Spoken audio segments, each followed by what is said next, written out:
Hello, viewers. Welcome to yet again another episode of Conversations with Derek.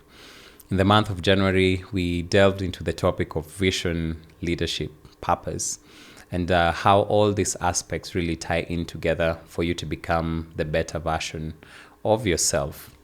In the month of February, I'm going to be talking about purpose driven leadership. How can you position yourself as an individual to be a person led by purpose, even as you partake or you go through your leadership journey? In this initial episode, I'm going to be talking about why purpose must come before leadership titles. And why is this important? Many African leaders or many change makers really would want to lead, but they really don't understand why they should lead or why they do what they do. And this begs me to bring out a very important discussion. Recently, I read a book by a guy called Vadley, and the book is called Purpose Before Position. He was an American footballer, and in his prime, he played for his university side, and he was one of the best, American footballers before he got an injury that took him out of the career. And while he was writing this book, he talked about his journey from stardom to really coming to a point of not having any celebration or being celebrated.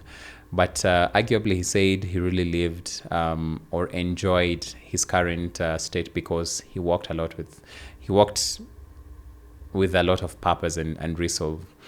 And this is what he does on a daily basis, taking people through a journey of really discovering themselves and really embracing position and leadership behind, or really embracing purpose before leadership titles and positions.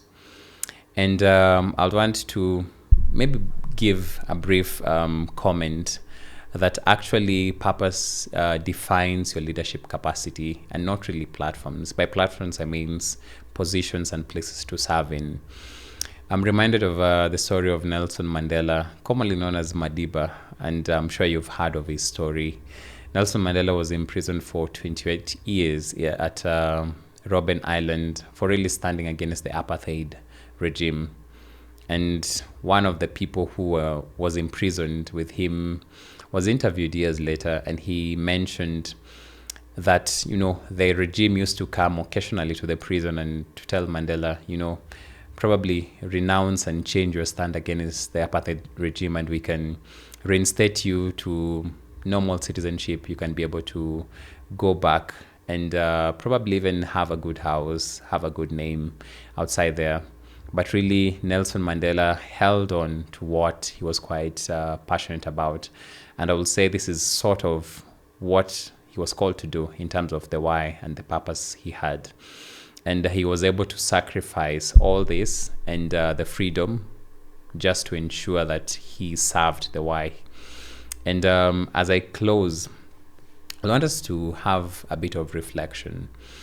I've been having a reflection personally on a very occasional basis, just trying to understand how do I place a leadership position, what's my view of recognition, and what's my view of, titles, and being in a position whereby people know you because of a particular thing.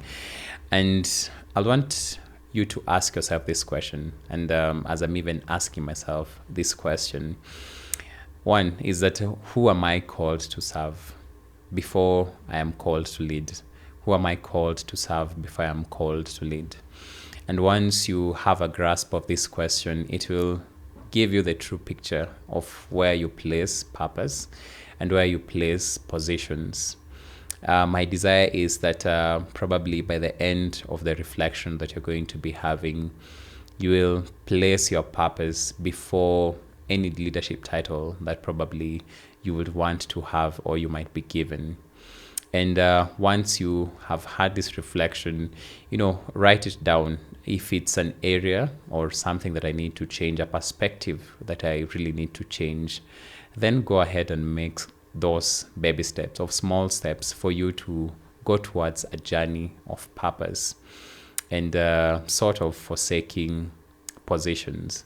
And probably as I finish up, I'd want to say that probably some of the times we might be in positions whereby, or situations whereby, we have been given leadership titles and all that. I'm not against that, but I'm calling you towards a point of self-reflection and really placing it in your mind that beyond all this, beyond those recognitions and leadership titles, that the why and the purpose really comes really strong.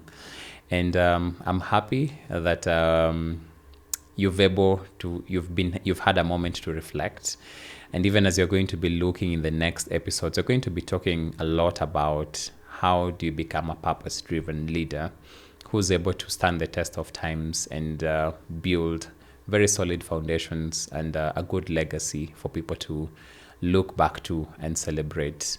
Just like Nelson Mandela, go for purpose before positions. And thank you very much. And I'm looking forward to seeing you in the next episode.